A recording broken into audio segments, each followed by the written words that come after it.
Slowly, ikaw daw sumusunod, you dictate the scenes. How was it doing this movie? Si Coco, alam natin, dramatic actor siya. Tapos sabi niya, nahihirapan siya sa mga comedy scenes. Pero actually, off-camera, si Coco, meron siyang comedy talaga. Maloko siya, hindi siya seryoso off-camera. Nahihiya lang siguro. Oo, sinasabi lang ngayon na ano siya.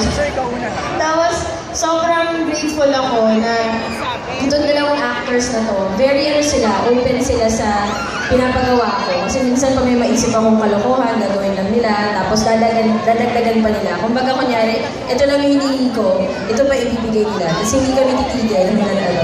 Hindi nakabuha. Para po sa mga kapamilya natin sa Fairview Terraces, si Director Net, ang director ng That Thing Called Tadhana. Palapakan niyo naman! Isa sa pinakamalaking blockbuster natin, the first quarter of 2015. Correct. Okay, ito na.